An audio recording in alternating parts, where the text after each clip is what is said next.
Hello, mic testing, rank 1, rank 2, rank 3. Testing. 1 million, 2 million. Okay. Warren ബഫറ്റിന് അങ്ങനെ ചെയ്യാമെന്നുണ്ടെങ്കിൽ നമ്മൾ UPSC ആസ്പിറൻസ് അങ്ങനെയല്ലേ ചെയ്യേണ്ടത്? See guys, we are really sorry. നമ്മൾ ഇന്നലെ അപ്ലോഡ് ചെയ്ത വീഡിയോനകത്ത് കുറച്ച് ടെക്നിക്കൽ ഇഷ്യൂസ് ഉണ്ടായിരുന്നു. വോയിസ് അത്ര ബ്രേക്കായി കേട്ടത്. അപ്പോൾ നമ്മൾ മാക്സിമം നോക്കി, പക്ഷെ അത് ഇന്നലെ അത്രേ നമുക്ക് ചെയ്യാൻ പറ്റുള്ളൂ. But today I hope you can hear me loud and clear. So, welcome to another session of newspaper analysis brought to you by Island IAS Ignite Foundation. ഇന്ന് നമ്മൾ ഡിസ്കസ് ചെയ്യാൻ വേണ്ടി പോകുന്നത് ഓഗസ്റ്റ് 6 ന്യൂസ് ആർട്ടിക്കിൾസിനെ കുറിച്ചാണ്. അപ്പോൾ നമ്മൾ ആക്ച്വലി ഒരു orientation session നടത്തിയിട്ടുണ്ടായിരുന്നു. എന്തിനാണ് നമ്മൾ ന്യൂസ് പേപ്പർ വായിക്കേണ്ടത്, അതെങ്ങനെ വായിക്കണം, പിന്നെ നമ്മുടെ ഈ ക്ലാസ്സിൻ്റെ സ്ട്രക്ചർ എങ്ങനെയായിരിക്കും നമ്മൾ മുന്നോട്ട് പോകുമ്പോൾ ഉണ്ടാവുക എന്നുള്ള കാര്യത്തിനെക്കുറിച്ച്. അപ്പോൾ അതിൻ്റെ ഡിസ്ക്രിപ്ഷൻ ഞാൻ ഈ വീഡിയോയുടെ ഡിസ്ക്രിപ്ഷനിലും ഇടുന്നുണ്ടാവും, അതിൻ്റെ link. So do watch it when you have the time. അപ്പോൾ നമ്മൾ നമ്മുടെ ന്യൂസ് ആർട്ടിക്കിൾസിലേക്ക് കിടക്കാം. അപ്പോൾ നമ്മൾ ആക്ച്വലി ആ ഒരു വീഡിയോയിൽ പറഞ്ഞിട്ടുള്ളത് പോലെ തന്നെ നമ്മൾ എല്ലാ ദിവസവും ഈ ഒരു the Hindu and the Indian എക്സ്പ്രസ്സിൽ വന്നിട്ടുള്ള മേജർ ആർട്ടിക്കിൾസിനെ ആയിരിക്കും പിക്ക് ചെയ്യുന്നത്. അപ്പോൾ നമ്മൾ ലീഡിംഗ് ആയിട്ട് ഒരു 2-3 ആർട്ടിക്കിൾ നമ്മൾ കുറച്ച് എക്സ്പ്ലെയിൻ ചെയ്ത് പറയുന്നുണ്ടാവും. അങ്ങനെ ഇന്ന് നമ്മൾ ആക്ച്വലി പറയാനായിട്ട് എടുത്തിരിക്കുന്നത്, first of all it's actually A very sad news for S. എല്ലാവരും കണ്ടിട്ടുണ്ടാവും, ഉത്തരാഖണ്ഡിൽ ഉത്തർകാശിയിൽ ഒരു ഫ്ലാഷ് ഫ്ലഡ് ഉണ്ടായി. ഒരുപാട് പേര് മരിച്ചു, 4 പേര് മരിച്ചു എന്നാണ് വരുന്നത്. ഒരുപാട് പേര് ഇഞ്ചേർഡായി, ഒരുപാട് നാശനഷ്ടം ഉണ്ടായി. നമ്മൾ വയനാടൊക്കെ നമുക്ക് അറിയാം, നമ്മൾ അനുഭവിച്ചിട്ടുള്ളതാണ്. അപ്പോൾ അവിടുത്തെ പീപ്പിൾ എത്രമാത്രം കഷ്ടം അനുഭവിക്കുന്നുണ്ടെന്ന് നമുക്കറിയാം. അപ്പോൾ അതിനെക്കുറിച്ചുള്ള നമ്മൾ ഒരു സയൻറ്റിഫിക് രീതിയിൽ എന്തുകൊണ്ടാണ് ഇങ്ങനെ സംഭവിക്കുന്നത് എന്നുള്ള ആർട്ടിക്കിളാണ് നമ്മൾ ഡിസ്കസ് ചെയ്യാൻ പോകുന്നത്. അത് കഴിഞ്ഞിട്ട് ഒരു മണി ലോണ്ടറിങ് എന്നെക്കുറിച്ച്, അതെങ്ങനെ നമുക്ക് പ്രിവെൻറ്റ് ചെയ്യാം എന്നുള്ളത്, അത് ഡയറക്റ്റ്ലി UPSCക്ക് വളരെ റെലവൻ്റ് ആയിട്ടുള്ളൊരു ടോപ്പിക്കാണ്. അതിനെക്കുറിച്ച് ഒരു നല്ലൊരു ആർട്ടിക്കിൾ ഹിന്ദുവിൽ വന്നിരുന്നു, അതിനെക്കുറിച്ച് നമ്മൾ കാണുന്നുണ്ടാവും. പിന്നെ ഹിന്ദുവിൽ വന്നിട്ടുള്ള ഒരു editorial which is considered very important. Actually will discuss that into it. മാത്രമല്ല, ഇത് ഇന്നലെ വന്നൊരു ന്യൂസ് ആയിരുന്നു, നമുക്ക് വഴിയെ പോകുമ്പോൾ ഡിസ്കസ് ചെയ്യാം. പിന്നെ ജപ്പാനിൽ ക്ലൈമറ്റ് ചേഞ്ചിൽ വരുന്ന ഇമ്പാക്ട്സ് എത്രത്തോളമാണ് എന്നുള്ള കാര്യം, വളരെ ഇൻട്രസ്റ്റിംഗ് ആയിട്ടുള്ള ഫാക്ട്സ് ആണ് നമുക്ക് കാണാനായിട്ടുള്ളത്. അതുപോലെ തന്നെ ഇന്ത്യ ഫിലിപ്പൈൻസിൻ്റെ ഒരു സ്ട്രാറ്റജിക് പാർട്ട്ണർഷിപ്പിലേക്ക് ലെവലപ്പ് ചെയ്തു. ഇതിനെക്കുറിച്ചായിരിക്കും നമ്മളിന്ന് കൂടുതൽ ഡിസ്കസ് ചെയ്യുന്നത്. So let's move on to the first article. So ആദ്യം വളരെ ഡിസ്റ്റർബിംഗ് ആണ് ഈ ഒരു സീൻ തന്നെ പറയാനായിട്ട്, but still we have to look into it. We hope that all the എന്താ പറയുക, rescue operations go smooth and നമുക്ക് മാക്സിമം ആൾക്കാരെ റെസ്ക്യൂ ചെയ്യാൻ പറ്റട്ടെ. നമുക്ക് ഏതായാലും ഈ ന്യൂസിലേക്ക് പോവാം. നമുക്ക് ഉത്തരാഖണ്ഡിൽ ഉത്തർകാശി ഡിസ്ട്രിക്റ്റിൽ ഒരു ഫ്ലാഷ് ഫ്ലഡ് ഉണ്ടായേക്കുകയാണ്. അപ്പോൾ അതിനകത്ത് കുറേ നാശനഷ്ടം കാര്യങ്ങളൊക്കെ സംഭവിച്ചിട്ടുണ്ട്. നമുക്ക് ഇതിനകത്ത് നോക്കേണ്ടത് UPSC പെർസ്പെക്റ്റീവിൽ നമുക്ക് GS paper 1 geophysical phenomena like earthquake, tsunami ഇങ്ങനെയൊക്കെ വരുന്ന സാധനങ്ങൾക്ക് അതിൻ്റെ കോസ് എന്താണെന്നുള്ള കാര്യം നമ്മൾ കൃത്യമായിട്ട് അറിഞ്ഞിരിക്കണം, അതിൻ്റെ reason why it happens. So അതുപോലെ തന്നെ ഇങ്ങനൊരു സംഭവം ഉണ്ടാകുമ്പോഴത്തേക്കും എങ്ങനെയാണ് നമ്മൾ മാനേജ് ചെയ്യേണ്ടേ എന്നുള്ളത് നമ്മൾ ഡിസാസ്റ്റർ മാനേജ്മെൻറ്റ് എന്ന് പറഞ്ഞ് GS പേപ്പർ 3 അത് റെലവൻ്റ് ആയിട്ട് വരുന്ന ടോപ്പിക്കാണ്. അപ്പോൾ എല്ലാവരും ഈ പേപ്പർ കണ്ടിട്ടുണ്ടാവും, ഇങ്ങനെ ഫ്ലാഷ് ഫ്ലഡ് എന്നുള്ള രീതിക്ക് വരുന്നു. അപ്പോൾ നമുക്ക് ഇതിൻ്റെ കാര്യം എന്താണെന്നുള്ള കാര്യം ജസ്റ്റ് നോക്കിക്കഴിഞ്ഞാൽ, ഇറ്റ് ഈസ് ആക്ച്വലി ഒരു സിംഗിൾ ലൈനിൽ പറയുകയാണെന്നുണ്ടെങ്കിൽ, flash floods were actually triggered by the torrential rainfall. കഴിഞ്ഞൊരു 2-3 ദിവസമായിട്ട് അവിടെ നല്ല മഴ പെയ്യുന്നുണ്ടായിരുന്നു. അപ്പോൾ ആ മഴയായിരുന്നു ആക്ച്വലി ഇതിൻ്റെ ഒരു സ്റ്റാർട്ടിംഗ് പോയിന്റ് ആയിട്ട് വരുന്നത്. പക്ഷേ മഴ നന്നായി പെയ്തത് മാത്രമാണോ കാരണമെന്ന് ചോദിച്ചാൽ അല്ല. അതിലേക്ക് നമ്മൾ കൂടുതൽ കിടക്കാം. ഇത് ഹിന്ദുവിൽ ഇത്ര മാത്രമേ പറയുന്നുള്ളൂ. നമ്മൾ ആക്ച്വലി ഒരു ഇന്ത്യൻ എക്സ്പ്രസ്സിൽ ഒരു ഇന്ത്യൻ എക്സ്പ്രസ് എക്സ്പ്ലെയിൻഡ് എന്ന് പറഞ്ഞിട്ട് ഒരു ആർട്ടിക്കിൾസ്, ഒരു സെക്ഷൻ ഉണ്ട്. അതിനകത്ത് ഇത് നല്ല രീതിയിൽ എക്സ്പ്ലെയിൻ ചെയ്ത് കൊടുത്തിട്ടുണ്ട്. അപ്പോൾ അത് ഹെവി റെയിൻഫോളും റഗ്ഡ് ടോപ്പോഗ്രഫിയുമാണ് ഇതിൻ്റെ ഏറ്റവും മേജർ ഇമ്പോർട്ടൻ്റ് ആയിട്ട് വരുന്നത്. എന്താണ് ഈ റഗ്ഡ് ടോപ്പോഗ്രഫി?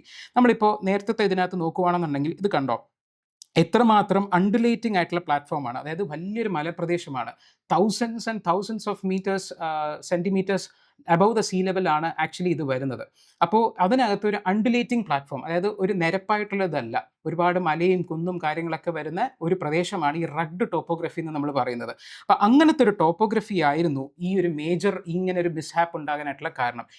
ഇത് ആദ്യമായിട്ടല്ല നടക്കുന്നത്, ഒരുപാട് പ്രാവശ്യം നടക്കുന്നുണ്ട്. ആ ഒരു ഏരിയയുടെ ജോഗ്രഫിക്കൽ റീസൺ ആണ്, ടോപ്പോഗ്രഫിക്കൽ റീസൺ ആണെന്നുള്ള കാര്യമാണ് പ്രൈമറിലി നമ്മൾ മനസ്സിലാക്കേണ്ടത്. നമ്മൾ ചിലപ്പോൾ കുറേ സ്റ്റാറ്റസിലൊക്കെ കണ്ടിട്ടുണ്ടാവും, അവിടെ ഫ്ലാഷ് ഫ്ലഡ് ഉണ്ടായി, അവിടെ ഒരു ക്ലൗഡ് ബേസ്റ്റ് ഉണ്ടായി എന്നൊക്കെ. അതങ്ങനെയാണോ അല്ലയോ എന്നുള്ളത് നമ്മൾ ഈ ആർട്ടിക്കിൾ വഴി നമുക്ക് നോക്കാം. ഓക്കെ, സോ ആദ്യം ഇതിനകത്ത് എവിടെയാണ് സംഭവിച്ചതെന്നുള്ള കാര്യങ്ങളൊക്കെ ഇതിനകത്ത് പറയുന്നുണ്ട്. അപ്പോൾ സാധാരണ രീതിയിൽ ആ ഒരു ഏരിയയിൽ സാധാരണ നമുക്ക് ക്ലൗഡ് ബേസ്റ്റ് കാരണമാണ്. Often it is actually triggered by cloud burst. Cloud burst എന്ന് പറയുന്നത് ഇൻറ്റൻസ് ആയിട്ടുള്ള റെയിൻഫോൾ ലോക്കലൈസ്ഡ് ആയിട്ടുള്ള ഏരിയയിൽ വരുമ്പോഴാണ് നമ്മൾ ക്ലൗഡ് ബേസ്റ്റ് എന്ന് പറയുന്നത്. Cloud is bursting the rainfall a lot in a localised area. അതാണ് സിമ്പിളായിട്ട് നമ്മൾ പറയുമ്പോഴത്തേക്കും. അപ്പോൾ അങ്ങനെയാണ് സാധാരണ രീതിയിൽ ഇങ്ങനത്തെ ഒരു മിസ്ഹാപ്പ് ഉണ്ടാവുന്നത്. പക്ഷേ ഈ ഒരു ടെക്നിക്കലി നമ്മൾ പറയുകയാണെന്നുണ്ടെങ്കിൽ ഇതൊരു flash flood, it was actually not caused by by cloud burst. Because ഈ ക്ലൗഡ് ബേസ്റ്റ് എന്ന് പറഞ്ഞ ഒരു കാറ്റഗറിയിൽ പെടണമെന്നുണ്ടെങ്കിൽ നമുക്ക് കുറച്ച് ക്രൈറ്റീരിയാസ് ഉണ്ട്. എന്താണ് ആ ക്രൈറ്റീരിയാസ്? ഈ ഒരു സാധനത്തിനെ ക്ലൗഡ് ബേസ്റ്റ് ആയിട്ട് നമ്മൾ കണക്കാക്കുന്നില്ല. ബിക്കോസ് നമ്മുടെ ഇന്ത്യൻ മെട്രോളജിക്കൽ ഡിപ്പാർട്ട്മെൻറ്റ് ഡെഫിനിഷൻ അനുസരിച്ച് ഒരു rainfall of 100 millimeter or more, actually it should happen in 1 hour within a particular area, 10 kilometer to 10 kilometer ഏരിയയിൽ ഈ ഒരു സ്പെസിഫിക് ക്രൈറ്റീരിയയിൽ ഫോളോ ചെയ്യുന്നതിനെയാണ് നമ്മൾ ആക്ച്വലി ഈ പറഞ്ഞ ക്ലൗഡ് ബേസ്റ്റ് നമ്മൾ പറയുന്നത്. അപ്പോൾ ഈ ഒരു ഇത് വെച്ച് നോക്കുമ്പോഴത്തേക്കും ആ ഒരു നമുക്ക് വേണ്ട ആ ഒരു ത്രെഷോൾഡ് വാല്യൂവിനെക്കാട്ടിലും വളരെ വളരെ കുറവായിട്ടുള്ള റെയിൻഫോൾ ആണ് സംഭവിച്ചത്. പിന്നെ എങ്ങനെയാണ് ഇത് ട്രിഗർ ആയിട്ടുണ്ടാവുക? ബേസിക്കലി നമ്മൾ ആദ്യം പറഞ്ഞ പോലെ ടോപ്പോഗ്രഫിയാണ് മേജർ റീസൺ. പക്ഷേ കണ്ടിന്യൂസ് ആയിട്ട് കഴിഞ്ഞ 3 ദിവസമായിട്ട് മഴ പെയ്യുന്നത് കൊണ്ട് നമുക്കറിയാം വയനാട്ടിൽ എങ്ങനെയാണ് സംഭവിച്ചത്. വയനാട്ടിൽ കുറേ ഡിഫറെൻറ്റ് റീസൺസ് ഉണ്ട്. നമ്മൾ അനധികൃതമായിട്ടുള്ള കുറേ കെട്ടിടങ്ങളും പിന്നെ ആ ഒരു സമയത്ത് നല്ല മഴ പെയ്തതും അങ്ങനെ ഒരുപാട് റീസൺസും അതിനകത്ത് കാരണമുണ്ട്. Rugged topography is also part of the reason for Wayanad land slides. പക്ഷേ ഇവിടെ നമുക്ക് നടക്കുന്നത് primarily the reason is the topography of the place. അതുകൊണ്ടാണ് ഓഫൺ ആയിട്ട് അവിടെ ലാൻഡ് സ്ലൈഡ്സ് ഉണ്ടാകുന്നത്. അപ്പോൾ ഇതിനകത്ത് ഈ ലാൻഡ് സ്ലൈഡ് എന്ന് പറഞ്ഞാൽ നമുക്കറിയാം, നമ്മൾ കണ്ടിട്ടുണ്ട് മഡും കോൺക്രീറ്റ് ഒക്കെ പോലെ നമ്മൾ ആ റിവറിൻ്റെ ഫ്ലോയിലൂടെ ഇങ്ങനെ ഒലിച്ചു വരുമ്പം ഫ്ലാഷ് ഫ്ലഡ് എന്ന് പറയുമ്പോൾ പെട്ടെന്നുണ്ടാകുന്ന ഒരു ഫ്ലഡിനെയാണ് ഫ്ലഡ് നമുക്കറിയാം. അപ്പോൾ ഇത് പെട്ടെന്ന് ഈ ഒരു ക്ലൗഡ് ബേസ്റ്റ് പോലത്തെ ഒരു സിറ്റുവേഷൻ ഉണ്ടാകുമ്പോഴാണ് നമ്മൾ ഫ്ലാഷ് ഫ്ലഡ് എന്ന് പറയുന്നത്. എന്നാൽ ഈ ഒരു ഇൻസിഡൻറ്റ് ഇപ്പോൾ ഉണ്ടായിരിക്കുന്നത് ക്ലൗഡ് ബേസ്റ്റ് കാരണമല്ല, കണ്ടിന്യൂസ് ആയിട്ട് നല്ല റെയിൻഫോൾ കിട്ടിക്കൊണ്ടിരുന്നപ്പോഴത്തേക്കും ഓൾറെഡി അത്രയും ഒരു എന്താ പറയുക കൊഹസീവ്നെസ് ഇല്ലാത്തൊരു മണ്ണിനകത്ത് അങ്ങനെ അലിഞ്ഞ് കുറേ മഴ ഇങ്ങനെ പെയ്തുകൊണ്ടിരിക്കുമ്പോഴത്തേക്കും അത് ലൂസായി പെട്ടെന്ന് ഏതെങ്കിലും ഒരു പോയിന്റ് എത്തുമ്പോഴത്തേക്കും ഇത് മൊത്തത്തിൽ ബേസ്റ്റ് ആവും. അങ്ങനെ വലിയൊരു ഗഷ് ഓഫ് വാട്ടർ ഇങ്ങനെ വരുമ്പം നമുക്കറിയാം, ഇപ്പോൾ നമുക്കിപ്പോൾ ഒരു എന്താ പറയുക, നമ്മളൊരു മലയുടെ മുകളിൽ നിന്ന് എന്തെങ്കിലും ഒരു ബോൾ ഉരുട്ടി വിടുകയാണെന്നുണ്ടെങ്കിൽ നമ്മളില്ലെങ്കിൽ കാർട്ടൂൺസിലൊക്കെ കണ്ടിട്ടുണ്ടാവും, ആദ്യം അത് സ്ലോ ആയിട്ടാണ് ഉരുണ്ടുരുണ്ട് വരുന്നതെന്നുണ്ടെങ്കിലും താഴോട്ട് വരുമ്പോൾ അതിന് ഭയങ്കര സ്പീഡായിരിക്കും. അതിന് നമ്മൾ എന്ത് പറയും? Accelerating the momentum. അതാണ് ഇവിടെയും ഉദ്ദേശിച്ചിരിക്കുന്നത്. അപ്പോൾ ആ ഒരു ചെറിയ രീതിയിൽ ഇങ്ങനെ ഒലിച്ചൊലിച്ച് വരുമ്പം അത് താഴെ പ്രദേശങ്ങളിലേക്ക്, ബിക്കോസ് നമ്മൾക്ക് ഞാൻ നേരത്തെ പറഞ്ഞ പോലെ ഇത് വലിയൊരു സീ ലെവൽ ഇന്ന് കൂടുതലാണ്. 6,900 മീറ്റേഴ്സ് അബവ് ദ സീ ലെവലാണ്. അപ്പോൾ അവിടെ നിന്ന് വരുമ്പം താഴോട്ട് വരുമ്പോൾ ഭയങ്കര ഫോഴ്സോടായിരിക്കും വരുന്നത്. അതുകൊണ്ടാണ് ഇത്രയും വലിയ നാശനഷ്ടവും പെട്ടെന്നുണ്ടാകുന്ന ഒരു സ്ട്രൈക്കിങ്ങും ഉണ്ടാകുന്നത്. അപ്പോൾ ഇത് ബേസിക്കലി ഇതിൻ്റെ കാര്യം എന്താ? ഈ ഒരു ഏരിയയിൽ, ഉത്തർകാശിയിൽ ഈ ഒരു ഏരിയയിൽ actually it is A snow covered region through out the year. അതിൻ്റെ കൂടെ കുറേ ഗ്ലേഷ്യേഴ്സ് ഒക്കെ ഇതിൻ്റെ പാർട്ടായിട്ടുണ്ട്. വളരെ ഫേമസ് ആയിട്ടുള്ള ഗ്ലേഷ്യേഴ്സ് ആണ് ഗംഗോത്രി ആൻഡ് യമുനോത്രി. ഇതാണ് ആക്ച്വലി യമുന റിവറിൻ്റെയും ഗംഗാ റിവറിൻ്റെയും ഒറിജിനായിട്ട് നമ്മൾ കണക്കാക്കപ്പെടുന്നത്. അപ്പോൾ അത് മാത്രമല്ലാതെ കുറേ പെരന്യൽ റിവേഴ്സ് ഉണ്ട്, വാലീസ് ഉണ്ട്. അപ്പോൾ ഈ ഒരു റഗ്ഡ് ടോപ്പോഗ്രഫി കാരണം നമുക്ക് ഈ ഒരു ഹൈ മൗണ്ടൻസിൽ നിന്ന് ഈ രീതിയിൽ വരുമ്പോഴത്തേക്കും നമുക്ക് ഒരുപാട് ഫോഴ്സ്ഫുൾ ആയിട്ട് ഇങ്ങനെ വരുന്നു, അതിനെ പിടിച്ചു നിൽക്കാൻ പറ്റാത്ത രീതിയിൽ വരുന്നു. അപ്പോൾ ഇതാണ് ഇതിൻ്റെ മെയിൻ ആയിട്ടുള്ള റീസണുള്ള കാരണം. മാത്രമല്ല ആക്ച്വലി ഈ ഒരു ഉത്തർകാശി ഡിസ്ട്രിക്റ്റ് ഒരു എന്താ പറയുക, ഈ ഒരു ഉത്തരാഖണ്ഡിൻ്റെ ടോപ്പോഗ്രഫി വെച്ച് നോക്കുമ്പോഴത്തേക്കും southern slope of the Himalayas ആണ്. What is the southern slope of Himalayas? നമ്മൾ windward side, leeward side of the mountains നമ്മൾ പഠിച്ചിട്ടുണ്ട്. അപ്പോൾ സൗത്ത് വെസ്റ്റ് മൺസൂൺസ് നമ്മളെ കേരള കോസ്റ്റിൽ നിന്ന് വന്ന് നേരെ തട്ടാൻ പോകുന്നത് എവിടെയാണ്? സദേൺ പാർട്ട് ഓഫ് ദി ഹിമാലയാസിലാണ്. അപ്പോൾ അവിടെ നിന്നാണ് ആക്ച്വലി മാക്സിമം റെയിൻ ആക്ച്വലി ഈ ഒരു പാർട്ടിലേക്ക് കിട്ടുന്നത്, സൗത്ത് വെസ്റ്റ് റെയിൻഫോളിനകത്ത്. പക്ഷേ ഈ ഒരു ഇന്നലെ ട്യൂസ്ഡേ നമുക്കുണ്ടായ ഫ്ലാഷ് ഫ്ലഡിൻ്റെ കാര്യം ആ ഒരു സഡൻ ആയിട്ടുള്ള ഇതുമല്ല, കണ്ടിന്യൂസ് ആയിട്ട് മഴ പെയ്യുമ്പോഴത്തേക്കും ആ ഒരു ടോപ്പോഗ്രഫി ബേസ് ചെയ്തിട്ട് നമുക്ക് നല്ല രീതിയിൽ അവിടുത്തെ ഇൻറ്റൻസിറ്റി കൂടുകയും അതിന് പിടിച്ചു നിൽക്കാൻ പറ്റാതെ വരികയുമായിരുന്നു ചെയ്തിരുന്നത്. അപ്പോൾ ഇത്രയുമാണ് നമുക്ക് ആക്ച്വലി അറിയേണ്ടത്. അപ്പോൾ നമുക്ക് ഇതിനകത്ത് ടേക്ക് അവേ പോയിന്റ് ആയിട്ടുള്ളത്, ഒരിടത്ത് ക്ലൗഡ് ബേഴ്സ് നടന്നാൽ മാത്രമല്ല അവിടെ ഈ ഒരു ലാൻഡ് സ്ലൈഡും ഇങ്ങനത്തെ ഫ്ലാഷ് ഫ്ലഡും ഉണ്ടാവുക. കണ്ടിന്യൂസ് ആയിട്ട് മഴ പെയ്തുകൊണ്ടിരിക്കുകയാണെന്നുണ്ടെങ്കിലും അവിടുത്തെ ടോപ്പോഗ്രഫി മനസ്സിൽ വെച്ചിട്ട് വേണം നമ്മൾ നമ്മുടെ റെസ്ക്യൂ മിഷൻസ് ഒക്കെ പ്ലാൻ ചെയ്യാൻ. പ്രിപ്പയർഡ്നെസ് നമ്മൾ ചെയ്തിരിക്കണം. ഇത് ഇന്ന് മാത്രം നടന്നു എന്നുള്ളതല്ല, ഇത് ഒരു നാച്ചുറൽ ഫിനോമിനയാണ്, ഇത് എപ്പോൾ വേണോ നടക്കാം. അപ്പോൾ നമ്മളതിന് പ്രിക്കോഷണറി മെഷേഴ്സ് എടുക്കുക. ഇത്ര മാത്രമാണ് ഈ ഒരു ആർട്ടിക്കിളിൻ്റെ ടേക്ക് അവേ ആയിട്ട് നമുക്കുള്ളത്. ഇനി നമുക്ക് അടുത്ത ആർട്ടിക്കിളിലേക്ക് ഡിസ്കസ് ചെയ്യാം. ഇത് UPSCയുടെ പെർസ്പെക്റ്റീവിൽ വളരെ ഇമ്പോർട്ടൻ്റ് ആയിട്ടുള്ളൊരു ആർട്ടിക്കിളാണ്. മണി ലോണ്ടറിങ് എന്നൊരു വിഷയത്തെ പറ്റിയാണ് പറയുന്നത്. GS3യിൽ ഇൻറ്റേർണൽ സെക്യൂരിറ്റി എന്ന് പറയുന്ന ടോപ്പിക്കിൽ നമുക്ക് money laundering and its prevention എന്ന് പറഞ്ഞിട്ടുള്ള എക്സാക്ട്ലി നമ്മൾ UPSCയിൽ വരുന്നൊരു സംഭവമാണ് സിലബസിൽ. അപ്പോൾ ഇതിന് UPSC മെയിൻസിൽ ഇതിന് മുന്നേ പ്രീവിയസ്ലി ചോദ്യങ്ങൾ വന്നിട്ടുണ്ട്. ഇത് വീണ്ടും റിപ്പീറ്റ് ചെയ്യാനായിട്ടുള്ള ചാൻസസും ഉണ്ട്. കഴിഞ്ഞ ഒരു 4 വർഷമായിട്ട് ചോദിച്ചിട്ടില്ല. അപ്പോൾ ഇത് എപ്പോൾ വേണോ ഇത് ചോദിക്കാൻ വേണം. അപ്പോൾ ഈ 2 ക്വസ്റ്റ്യൻ ചോദിച്ചിട്ടുള്ള സ്ഥിതിക്ക് it is very important in the UPSC perspective. അപ്പോൾ നമുക്കിത് എന്താണ് ഈ മണി ലോണ്ടറിങ് എന്നുള്ള കാര്യം നമുക്ക് ആദ്യമായിട്ട് നോക്കണം. ഈ മണി ലോണ്ടറിങ്ങിനകത്ത് prevention of money laundering act, PMLA act ചിലപ്പോൾ നിങ്ങൾ കേട്ടിട്ടുണ്ടാവും. ഇതിനൊരു 3 സ്റ്റേജ് ഉണ്ട്. അപ്പോൾ അതിനകത്ത് വേറൊരു ഡബിൾ ടാക്സേഷൻ അവോയ്ഡഡ് അഗ്രിമെൻ്റ് ഉണ്ട്. അത് നമുക്ക് ഞാൻ പറഞ്ഞുതരാം. ഇതിനകത്ത് ബേസിക്കലി എന്തുകൊണ്ടാണ് ഇപ്പോൾ ആർട്ടിക്കിൾ ഇവിടെ വന്നേക്കുന്നത്? ഇതിനകത്ത് പറയുന്നത്, രാജ്യസഭയിൽ നമ്മുടെ finance minister she has given A statement that ഒരു ഏകദേശം ഒരു 6,000 അറൗണ്ട് കേസസ് ആക്ച്വലി ഈ ED ആണ് ഈ PMLA ആക്ടിനെ ഇൻവെസ്റ്റിഗേറ്റിംഗ് ഏജൻസി. അപ്പോൾ ഈ ED ഇത്രയും കേസസ് ആക്ച്വലി ഫയൽ ചെയ്തിട്ടുണ്ട്. പക്ഷേ അതിനകത്ത് only 15 cases actually resulted into conviction.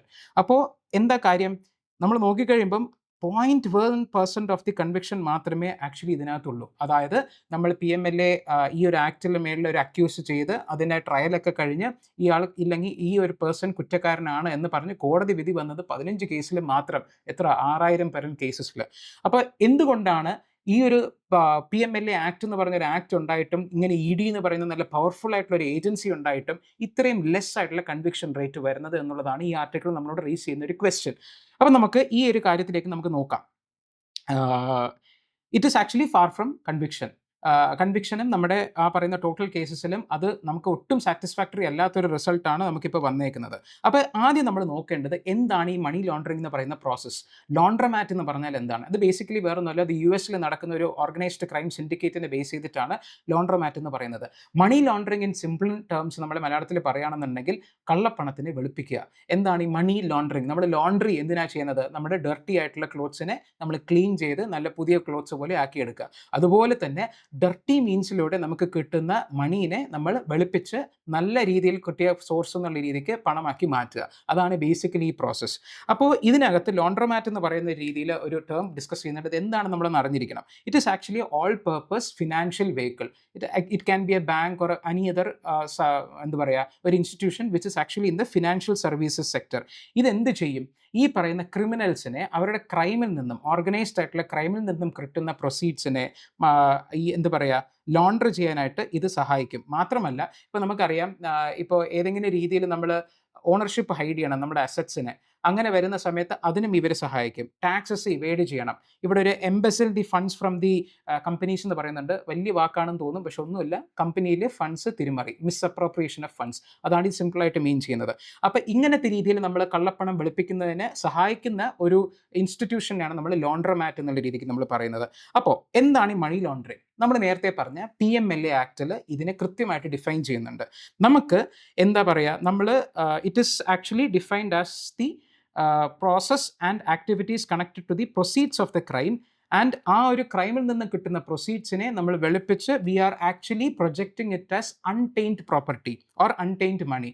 അതായത് നമ്മൾ കൃത്യമായിട്ടുള്ള മീൻസിൽ നിന്നാണ് കിട്ടിയെന്നുള്ള നമ്മളതിനെ പ്രൊജക്റ്റ് ചെയ്ത് കാണിക്കുന്നു. അപ്പോൾ ഇതിന് ഒരു വെൽ ഡിഫൈൻഡ് ആയിട്ടുള്ള ഒരു പ്രോസസ്സ് ഉണ്ട്.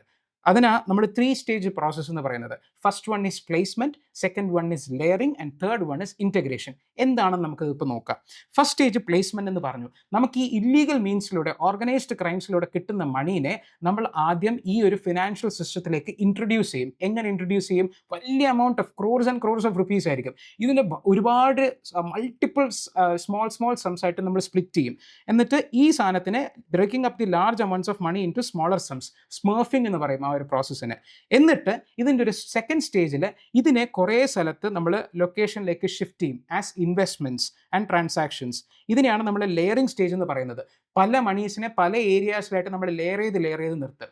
എന്നിട്ട് ഇതിനെല്ലാത്തിനും നമ്മൾ ഇൻറ്റഗ്രേറ്റ് ചെയ്യും. എങ്ങനെ? ഈ കമ്പനീസ് എല്ലാം വേറെ ഏതെങ്കിലും ഒരു അസറ്റിലോ അല്ലെങ്കിൽ റിയൽ എസ്റ്റേറ്റിലോ ഇൻവെസ്റ്റ് ചെയ്യുന്ന പോലെ കാണിക്കും. അതിനെയാണ് നമ്മൾ ഇൻറ്റഗ്രേഷൻ സ്റ്റേജ് എന്ന് പറയുന്നത്. അപ്പോൾ ഈ 3 സ്റ്റേജ് ഒരു വെൽ ഡിഫൈൻഡ് ആയിട്ടുള്ള ഓർഗനൈസ്ഡ് ക്രൈം ആയിട്ടുള്ള മണി ലോണ്ടറിങ്ങിൻ്റെ 3 സ്റ്റേജാണ്. അപ്പോൾ ഇതിനകത്ത് നമ്മുടെ സുപ്രീം കോടതി ചിദംബരം വേഴ്സസ് EDയുടെ കേസിനകത്ത് 2019 പറയുന്നത് ഈ money laundering is actually affecting the sovereignty and integrity of India.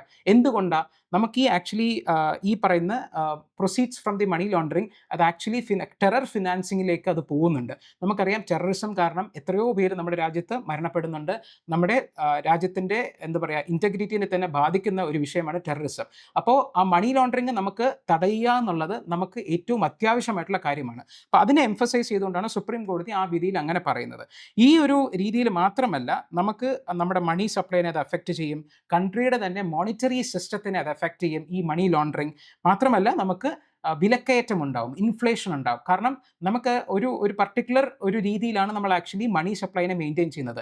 Illegally കുറേ money which is not suppose to be in the system വരുന്ന സമയത്ത് നമുക്ക് ആക്ച്വലി പ്രൈസ് റൈസ് നമുക്ക് ഫീൽ ചെയ്യപ്പെടും. അപ്പോൾ അതിൽ നിന്ന് അനുഭവിക്കുന്നത് നമ്മൾ ജനങ്ങൾ തന്നെയാണ്. അപ്പോൾ ഇതിനകത്ത് financial action task force FATF FATF എന്ന് നമ്മൾ പറയും.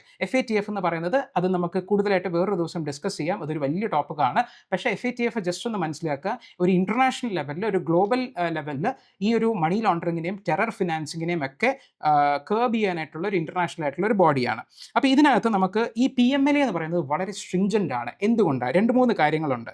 Because the most significant thing is that burden of the proof is actually on the accused. അതായത് നമ്മളിപ്പോൾ ഇത് സാധാരണ രീതിയിലെ കേസിൽ ഞാൻ ഒരാളെ കുറ്റാരോപിതനായിട്ട് പറയുകയാണെന്നുണ്ടെങ്കിൽ ഞാൻ വേണം പ്രൂവ് ചെയ്യാൻ അദ്ദേഹം അല്ലെങ്കിൽ അയാൾ കുറ്റം ചെയ്തു എന്നുള്ള രീതിക്ക്.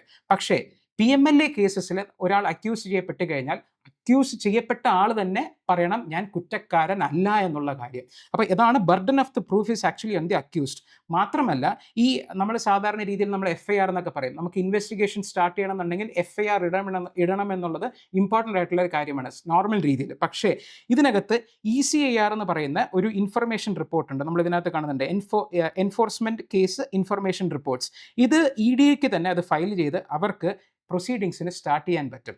മാത്രമല്ല ഈ ഒരു ലോ മിസ്യൂസ് ചെയ്യപ്പെടാതിരിക്കാൻ എന്നുള്ള രീതിക്ക് നമുക്ക് സ്കെഡ്യൂൾഡ് ഒഫൻസസ് എന്ന് പറഞ്ഞിട്ടുണ്ട്. അതായത് ഈ ആക്റ്റിൽ തന്നെ ഒരു സ്കെഡ്യൂളിൽ എന്തൊക്കെ ഒഫൻസസിലെ പാർട്ടായിട്ടാണ് ഇതിൽ ഈ ഒരു ആക്ട് പ്രകാരം ഒരാളെ അക്യൂസ് ചെയ്ത് പ്രൊസീഡ് ചെയ്ത് അവർക്ക് ശിക്ഷ കൊടുക്കാൻ പറ്റുന്നതെന്ന് കൃത്യമായിട്ട് പറയുന്നുണ്ട്.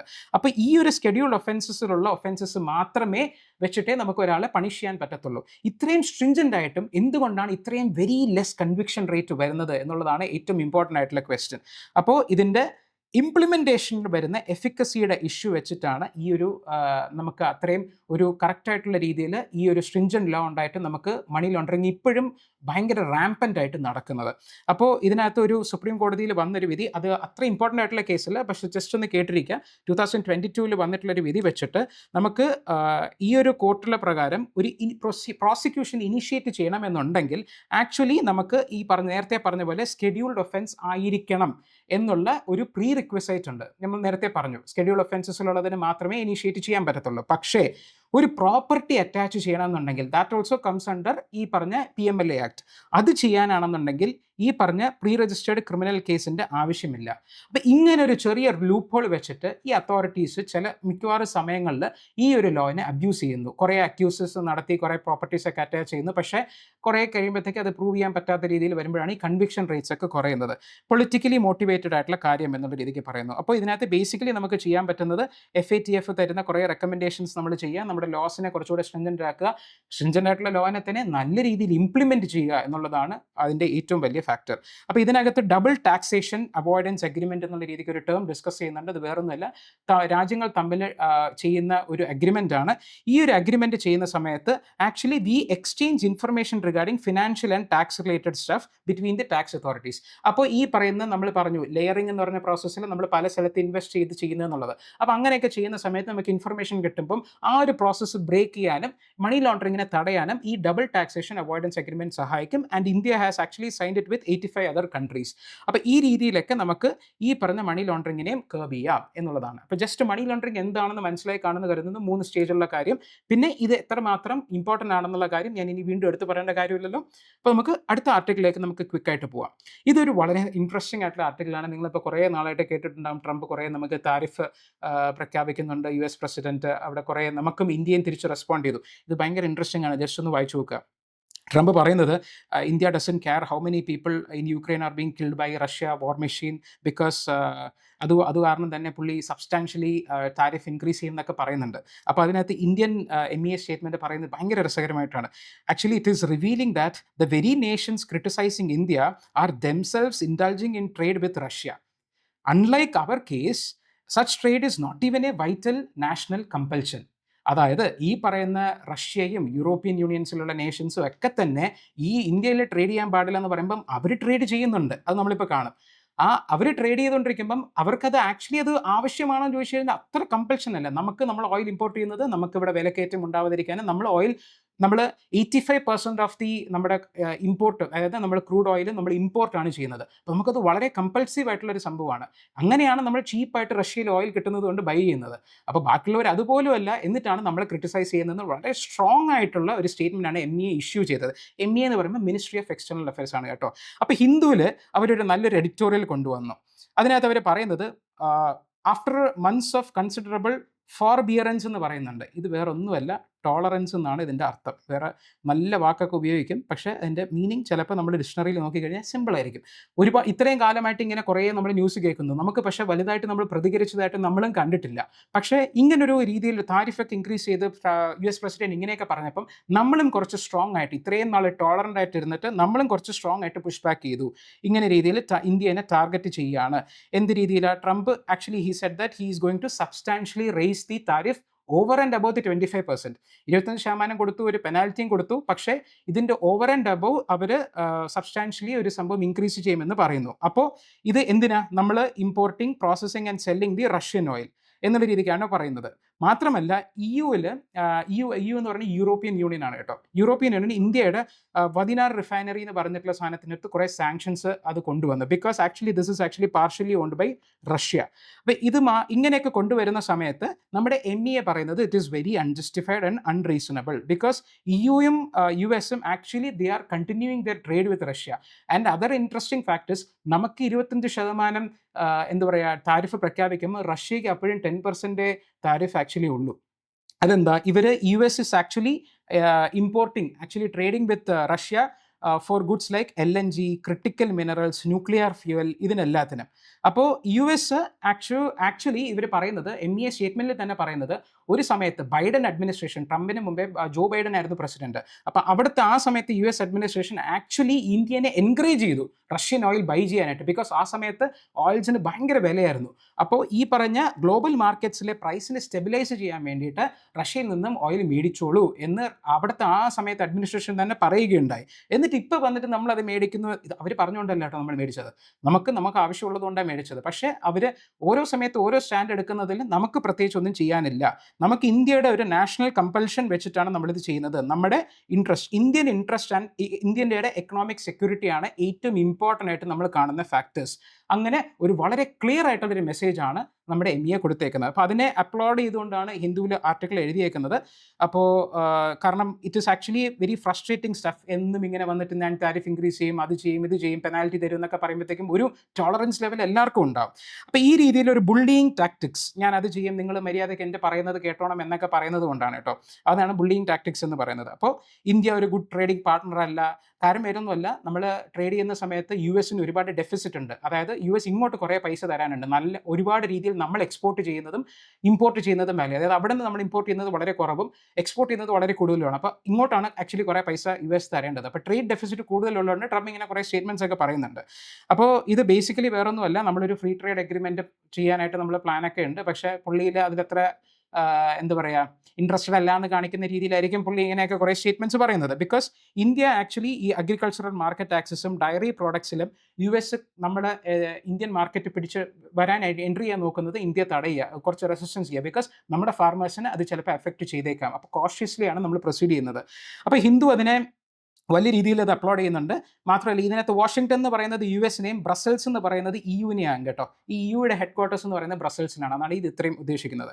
അപ്പോൾ neither the US nor the EU should be dictating what our country should do. നമ്മുടെ കൺട്രി ആരുടെ കൂടെ ട്രേഡ് ചെയ്യണം, എങ്ങനെ ട്രേഡ് ചെയ്യണം എന്നുള്ളത് നമ്മൾ ഡിസൈഡ് ചെയ്യും. അതിനെയാണ് ബേസിക്കലി സോവറിനിറ്റി എന്ന് പറയുന്നത്.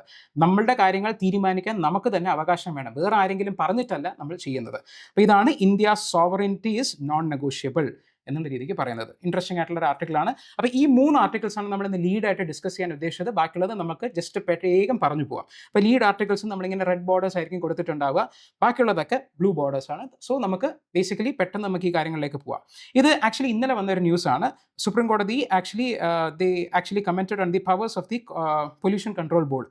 അപ്പോൾ അവർക്ക് ആക്ച്വലി എന്താ പറയുക, ഈ പറയുന്ന കുറച്ച് റെസ്റ്റിറ്റ്യൂഷണറി ഡാമേജസിന് ഇമ്പോസ് ചെയ്യാം എന്നുള്ള രീതിക്ക് പറയുന്നുണ്ട്. ഇത് വലിയൊരു ന്യൂസായിട്ടല്ല ആക്ച്വലി ഉദ്ദേശിച്ചത്. ഇതിനകത്ത് ഒരു ടേമിനെ ആക്ച്വലി നമുക്ക് നിങ്ങൾക്കൊന്ന് പരിചയപ്പെടുത്തി തരാൻ വേണ്ടിയിട്ടാണ്. ഇതിനകത്ത് ഈ ഒരു മെഷേഴ്സ്, ഈ ഒരു പവേഴ്സ് എന്താ പറയുക പൊല്യൂഷൻ കൺട്രോൾ ബോർഡ്സിന് ഉണ്ടെന്ന് പറയുമ്പോഴും it should be done only after the necessary subordinate legislations. അതായത് നമുക്ക് അറിയാം പാർലമെൻറ്റ് അല്ലെങ്കിൽ നമ്മുടെ സ്റ്റേറ്റ് ലെജിസ്ലേറ്റീവ് അസംബ്ലീസ് ആണ് ലോസ് പാസ്സാക്കുന്നത്. പക്ഷേ ഈ ലോ കൊണ്ട് ആ ഒരു ലോ നമുക്ക് പ്രാവർത്തികത്തിൽ വരുന്നില്ല, ഓപ്പറേഷണലൈസ് ചെയ്യപ്പെടുന്നില്ല. അതിന് റൂൾസ് ആൻഡ് റെഗുലേഷൻസ് വേണം. അതിനെയാണ് നമ്മൾ സബോർഡിനേറ്റ് ലെജിസ്ലേഷൻ എന്ന് പറയുന്നത്. Laws are made by the parliament, പക്ഷേ ഈ subordinate legislation is done by the executive which is the government. അപ്പോൾ ഈ ഒരു സംഭവം എന്തിനാണ് ചെയ്യുന്നത്? നമുക്കൊരു ലോയിനകത്ത് ഒരു ഭയങ്കര ഒരു വൈഡ് ആയിട്ടുള്ള രീതിയിലായിരിക്കും അത് പറയുന്നത്, ഇങ്ങനെയൊക്കെ കാര്യങ്ങൾ ചെയ്യാന്നുള്ള രീതിക്ക്. പക്ഷേ അതിൻ്റെ മൈന്യൂട്ട് ഡീറ്റെയിൽസ് ഒക്കെ റൂൾസ് ആൻഡ് റെഗുലേഷൻസിലാണ് വരുന്നത്. ഇൻ കേസ് ഈ റൂൾസ് ആൻഡ് റെഗുലേഷൻസ് ഇല്ലാന്നുണ്ടെങ്കിൽ ഗവൺമെൻറ് അല്ലെങ്കിൽ ആ എക്സിക്യൂട്ടീവ് അല്ലെങ്കിൽ നടത്തുന്ന അതോറിറ്റി അവരുടെ ഇഷ്ടത്തിന് അവരുടെ പവേഴ്സ് ഉപയോഗിച്ച് തുടങ്ങും, ആർബിട്രറിലി അവരുടെ പവേഴ്സ് എക്സസൈസ് ചെയ്യും. അതിനെ തടയാൻ വേണ്ടിയിട്ടുള്ള ഒരു മെക്കാനിസമാണ് സബോർഡിനേറ്റ് ലെജിസ്ലേഷൻ ഉണ്ടെങ്കിൽ മാത്രമേ ഓപ്പറേഷണലൈസ് ചെയ്യാവൂ എന്നുള്ള രീതിക്ക്. അപ്പോൾ സബോർഡിനേഷൻ അതും കോടതി ഇതിനകത്ത് പറയുന്നതാണ് ശ്രദ്ധിക്കേണ്ടത്. അത് റൂൾസ് ആൻഡ് റെഗുലേഷൻസ് ഫോം ചെയ്തതിന് മാത്രമേ ഈ പൊല്യൂഷൻ കൺട്രോൾ ബോർഡ്സ് ഇതിനെ പവേഴ്സിനെ എക്സസൈസ് ചെയ്യാവൂ. അല്ലാന്നുണ്ടെങ്കിൽ റാമ്പൻ്റ് ആയിട്ടുള്ള കറപ്ഷനും വേണ്ടാത്ത രീതിയിലുള്ള അക്യൂസേഷൻസിനൊക്കെ ഉണ്ടാവും. അപ്പോൾ ഇതിനകത്ത് ഇത് മാത്രം അറിഞ്ഞിരിക്കാനുള്ള കാര്യം മാത്രമേ ഉള്ളൂ, വലിയ ഇമ്പോർട്ടൻ്റ് ആയിട്ടുള്ളൊരു സംഭവമല്ല. പിന്നെ നമുക്ക് ഒരു നല്ലൊരു കേസ് സ്റ്റഡിയാണ് വന്നേക്കുന്നത്. നമുക്കറിയാം ലോകത്ത് ചുറ്റും ക്ലൈമറ്റ് ചേഞ്ച് ഒരുപാട് നടക്കുകയാണ്. അപ്പോൾ ആ ക്ലൈമറ്റ് ചേഞ്ചുമായിട്ട് ജപ്പാൻ അനുഭവിക്കുന്ന ജപ്പാൻ ഇസ് എന്ത് പറയുക, it is experiencing the highest temperature in its history. നിങ്ങൾ കേട്ടാൽ ഞെട്ടും. 41 ഡിഗ്രി സെൽഷ്യസ് ആണ് അവിടുത്തെ ഹയസ്റ്റ് ടെമ്പറേച്ചർ. നിങ്ങൾ വിചാരിക്കും നമ്മുടെ പാലക്കാടിലൊക്കെ 50 ഡിഗ്രിയൊക്കെ നമ്മൾ അനുഭവിക്കുന്നുണ്ടല്ലോ, ഇതൊക്കെ എന്ത് ടെമ്പറേച്ചർ നിങ്ങൾ കരുതും. പക്ഷേ ജസ്റ്റ് ഒന്ന് നോക്കുക, ഈ പറഞ്ഞ ടോക്കിയോയിലാണ് ഈ ടെമ്പറേച്ചർ വരുന്നത്. ഇതെവിടെയാണ്? 35 ഡിഗ്രി നോർത്ത് എന്ന് പറയുന്ന ലാറ്റിറ്റ്യൂഡാണ്. കുറേ മഞ്ഞ് മൂടി കിടക്കേണ്ട പ്രദേശത്താണ് 41 ഡിഗ്രിയാണ് അതിൻ്റെ ഹയസ്റ്റ് ടെമ്പറേച്ചറായിട്ട് വരുന്നത്. അപ്പോൾ 41.8 കേട്ടോ, ഏകദേശം 42 ഡിഗ്രി സെൽഷ്യസ് ആണ് വന്നേക്കുന്നത്. അപ്പോൾ എന്തുകൊണ്ടാണ് ഇത് വരുന്നത്? ക്ലൈമറ്റ് ചേഞ്ച് ആണ്, വേറെ ഒരു കാര്യവുമില്ല, നമുക്ക് നന്നായിട്ട് അറിയാം. അപ്പോൾ ഇത് വരുന്നത് കൊണ്ട് എക്സ്ട്രീം ആയിട്ടുള്ള ഹീറ്റാണ് സംഭവിക്കുന്നത്. അപ്പോൾ ജപ്പാനിൽ ഒരുപാട് ഡാംസും ബാക്കിയുള്ള ഈ പാഡീസ് എന്ന് പറയുന്ന റൈസ് കൾട്ടിവേഷനൊക്കെ ഒരു വാട്ടർ ഷോർട്ടേജ് എക്സ്പീരിയൻസ് ചെയ്യുകയാണ്. മാത്രമല്ല ഇതിൻ്റെ ലാക്ക് ഓഫ് റെയിൻ നല്ല രീതിയിലുള്ളത് കൊണ്ട് നമുക്ക് റൈസ് കൾട്ടിവേഷൻ സ്ലോ ഡൗൺ ആവുകയാണ്. കാരണം നമുക്കറിയാം റൈസ് കൾട്ടിവേറ്റ് ചെയ്യാൻ ഒരുപാട് വെള്ളം വേണം. അപ്പോൾ റൈസ് കൾട്ടിവേഷൻ സ്ലോ ഡൗൺ ചെയ്യുകയാണ്. മാത്രമല്ല ജപ്പാനിൽ വളരെ ഫേമസ് ആയിട്ടുള്ള ചെറി ട്രീസ് വളരെ നേരത്തെയാണ് ബ്ലൂം ചെയ്യുന്നത്. കാരണം എന്താ? അതിന് നല്ലൊരു വിൻ്റർ ടൈം വേണം. പക്ഷേ വിൻ്റർ ടൈം കുറഞ്ഞു വരുന്നു, സമ്മർ ടൈം കൂടി വരുന്നു. അതുകൊണ്ട് അതിന് നേരെ ബ്ലോസം ചെയ്യാനായിട്ടുള്ള ഒരു ഇത് വരുന്നില്ല. Because winters are not cold enough to trigger the flowering. മാത്രമല്ല നമുക്ക് നമ്മുടെ മൗണ്ട് ഫുജിയിൽ ഫേമസ് ആയിട്ടുള്ള ഒരു നല്ല സ്നോ ക്യാപ്സ് ഒക്കെ ഉണ്ട്. That was absent for the longest part of the year, last ഇയറിൽ. അപ്പോൾ ഇതൊക്കെ ക്ലൈമറ്റ് ചേഞ്ച് ഉണ്ടാക്കുന്ന കാര്യങ്ങളെ സൂചിപ്പിക്കുന്ന ഒന്നാണ്. ഇതിനകത്ത് വേറെ കുറേ കൺട്രീസിൻ്റെയും കൂടെ ഒരു കമ്പാരിറ്റീവ് രീതിയിൽ പറയുന്നുണ്ട്. ജസ്റ്റ് ഹൈലൈറ്റ് ചെയ്തിട്ട് ജസ്റ്റ് ഒന്ന് വായിച്ചാൽ മതി. ഇതിനകത്ത് നമുക്ക് ഈ പ്രാവശ്യത്തെ rainy season was also about only 3 weeks. അപ്പോൾ Japan is facing a very high threat from the climate change. അപ്പോൾ ഈ ഒരു ക്ലൈമറ്റ് ചേഞ്ചിലേക്ക് വരുമ്പം ജപ്പാൻ ഈസ് എന്താ പറയുക, come up with a very innovative solutions also. ഇത് നമുക്ക് ഈ ഒരു ലാസ്റ്റ് ഇയറിൽ വന്നൊരു ന്യൂസാണ്. ഹീറ്റ് റെസിസ്റ്റൻ്റ് ആയിട്ടുള്ള റൈസ് ക്രോപ്സിനെ അവർ ടെക്നോളജി ഉപയോഗിച്ച് ചെയ്തുകൊണ്ടിരിക്കുകയാണ്. ഇതിനെ അവർ എമി ഹൊക്കോറോ എന്നുള്ള രീതിക്കാണ് വിളിക്കുന്നത്, ബീമിംഗ് സ്മൈൽ. അതായത് കഷ്ടപ്പാടിൻ്റെ സമയത്ത് ഒരു ബീമിംഗ് സ്മൈൽ കൊണ്ടുവരുന്ന രീതിക്കാണ് അവർ പേര് കൊടുത്തേക്കുന്നത്. അപ്പോൾ ഇത് ജസ്റ്റ് ഒന്നൊരു നോട്ട് ചെയ്ത് വെക്കേണ്ട ഒരു കാര്യമാണ്. എമി ഹൊക്കോറോ എന്ന് പറയുന്നത് ഒരു ഹീറ്റ് റെസിസ്റ്റൻറ്റ് റൈസ് വെറൈറ്റിയാണ്. Because we know they are facing high heat and ഇത് ജപ്പാനിലാണ് വരുന്നത്. പേര് കേൾക്കുമ്പോൾ നിങ്ങൾക്ക് ജപ്പാൻ എന്ന് മനസ്സിലാവുമായിരിക്കും. പക്ഷേ ഹീറ്റ് റെസിസ്റ്റൻറ്റ് റൈസ് വെറൈറ്റി, അത് മാത്രം ഓർത്തിരിക്കുക. ഇത്രയും നമുക്ക് ഇതിനകത്തുള്ളൂ. ഇത് പിന്നെ ഒരു ന്യൂസാണ്. ഇതിനെക്കുറിച്ചുള്ള നല്ലൊരു ഓപ്പൺ എഡിറ്റോറിയൽസ് വല്ലതും പിന്നീട് വരുമായിരിക്കും. അപ്പോൾ നമ്മൾ ഡീറ്റെയിൽ ആയിട്ട് ഡിസ്കസ് ചെയ്യും. വേറെ ഒന്നുമല്ല, ഇന്ത്യ ആൻഡ് ഫിലിപ്പൈൻസിലെ പ്രസിഡന്റ് ഇവിടെ വന്നിരുന്നു. അപ്പോൾ നമ്മൾ ഒരു സ്ട്രാറ്റജിക് പാർട്ട്ണർഷിപ്പ് എന്നുള്ള നിലയ്ക്ക് നമ്മുടെ ടൈസിനെ ഇൻക്രൂവ് ചെയ്തു. വേറെ ഒന്നുമല്ല, നമ്മുടെ കോപ്പറേഷൻ വളരെയധികം ശക്തമാക്കി എന്നുള്ളത് മാത്രമാണ് ഇതിനകത്ത് വരുന്നത്. പിന്നെ നമ്മൾ ഒരു ട്രേഡ് അഗ്രിമെൻറ്റ് സൈൻ ചെയ്യാനായിട്ട്, പ്രിഫറൻഷ്യൽ ട്രേഡ് അഗ്രിമെൻറ്റ് സൈൻ ചെയ്യാനായിട്ട് നമ്മൾ ടോക്സ് നടത്തി വരികയാണ്.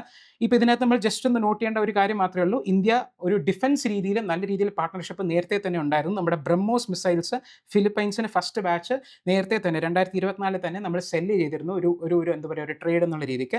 അപ്പോൾ ഇത്രയുമാണ് ഇമ്പോർട്ടൻറ്റ് ന്യൂസ് നമുക്കിന്ന് ഉണ്ടായിരുന്നത്. നമ്മൾ ആദ്യമേ ഉത്തർകാശി ഡിസ്ട്രിക്റ്റിലുള്ള ഫ്ലാഷ് ഫ്ലഡ്സിനെ കുറിച്ചായിരുന്നു ആദ്യം പറഞ്ഞിരുന്നത്. അതുകൂടാതെ തന്നെ അത് എന്തുകൊണ്ട് സംഭവിച്ചു, അതിൻ്റെ ടോപ്പോഗ്രഫി, അതായിരുന്നു അതിൻ്റെ മേജർ റീസൺ എന്നുള്ള രീതിക്ക് നമ്മൾ പറഞ്ഞു. രണ്ടാമതായിട്ട് PMLA ആക്ട്, മണി ലോണ്ടറിങ്, അതിൻ്റെ 3 സ്റ്റേജസ് എന്തൊക്കെയാണ് എന്നുള്ള രീതിക്ക് നമ്മൾ പറഞ്ഞു. അതായിരുന്നു നമ്മൾ ഡിസ്കസ് ചെയ്ത മെയിൻ ആയിട്ടുള്ള ആർട്ടിക്കിൾ. പിന്നെ നമ്മൾ ഒരു IR ആർട്ടിക്കിൾ ഡിസ്കസ് ചെയ്തു. ഇന്ത്യ കൊടുത്തുള്ള സ്ട്രോങ് സ്റ്റേറ്റ്മെൻറ്റ്സിനെ കുറിച്ച്, നമ്മുടെ സോവറിൻറ്റിറ്റിയാണ് നമ്മളെ ഏറ്റവും വലിയ ഇമ്പോർട്ടൻറ്റ് ഫാക്ടർ എന്നുള്ള കാര്യം നമ്മൾ പറഞ്ഞു. പിന്നെ നമ്മൾ ഹീറ്റ് ടോളറൻ്റ് ആയിട്ടുള്ള റൈസ് വെറൈറ്റി, അതായിരുന്നു നമ്മൾ ഇന്ന് ഇമ്പോർട്ടൻ്റ് ആയിട്ട് ഡിസ്കസ് ചെയ്ത ടോപ്പിക്. ഈ ഹീറ്റ് ടോളറൻ്റ് റൈസ് വെറൈറ്റിയുടെ പേര് എന്തായിരുന്നു? എമി ഹൊക്കോറോ. അപ്പോൾ ഇങ്ങനെയായിരിക്കും നമ്മുടെ ക്ലാസ്സസ് പോകുന്നത്. Maximum we'll cut short it to 30 minutes. അപ്പോൾ ഇതിനകത്ത് ഒരു ചെറിയ കാര്യം കൂടെ പറയാനായിട്ടുണ്ട്. ഇന്നലെ പറഞ്ഞിരുന്നതാണ്, പക്ഷേ ഓഡിയോ ഇഷ്യൂസ് ഉണ്ടായിരുന്നതുകൊണ്ട് ചിലപ്പോൾ കേട്ട് കാണാൻ പറ്റില്ല. നമ്മൾ ഈ ഇഗ്നൈറ്റ് ഫൗണ്ടേഷൻ്റെ ബാച്ചിലുള്ളവർക്ക് നമ്മൾ ഇഗ്നൈറ്റ് ബീക്കൺ എന്ന് പറഞ്ഞിട്ടുള്ളൊരു PDF നമ്മൾ എന്ന് രാവിലെ കൊടുക്കും. അന്നത്തെ ന്യൂസ് വായിക്കേണ്ട ഏറ്റവും ഇമ്പോർട്ടൻ്റ് ആയിട്ടുള്ള topics. Island beacon has been there for a long years. പക്ഷേ island beacon will be very extensive. അതിനകത്ത് ഒരു ദിവസം വായിക്കേണ്ട ഒരുപാട് ആർട്ടിക്കിൾസ് അതിനകത്ത് ലിസ്റ്റ് ചെയ്യപ്പെടും. That is actually designed for PCM batch students. അതായത് ഫോക്കസ്ഡ് ആയിട്ട് ഈ വർഷമോ അടുത്ത വർഷമോ എക്സാം എഴുതാൻ പോകുന്ന ആൾക്കാർക്ക് വേണ്ടിയുള്ളതാണ്. നിങ്ങൾ അത്രയും വായിക്കേണ്ട ആവശ്യം വരുന്നില്ല. അപ്പോൾ ഇഗ്നൈറ്റ് ബീക്കൺ എന്നുള്ള രീതിക്ക് എന്നും രാവിലെ ഒരു 7 to 7:30 ഇടയ്ക്ക് നിങ്ങൾ ടെലിഗ്രാം ഗ്രൂപ്പ്സിൽ അത് പോസ്റ്റ് ചെയ്യും. അതിൽ പറയുന്ന ആർട്ടിക്കിൾ എങ്കിലും ദയവ് ഇത് വായിക്കുക. ബിക്കോസ് അത് വായിക്കാൻ തന്നെ നിങ്ങൾക്ക് ചിലപ്പോൾ നിങ്ങളുടെ കോളേജിനോട് പറ്റിയെന്ന് വരില്ല. Do at least follow that. അത് മാത്രമല്ല, ഈ പറയുന്ന ഈ ന്യൂസ് അനാലിസിസ് വീഡിയോ ഒരു ഈവനിങ് ഒരു 4:30, 5 o'clock ആകുമ്പോഴത്തേക്കും നിങ്ങൾക്ക് അതിൻ്റെ ലിങ്ക്സ് നിങ്ങളുടെ ഗ്രൂപ്പ്സിലേക്ക് ഷെയർ ചെയ്യപ്പെടും. So hope you enjoyed the session. So meet you tomorrow, and until then good by.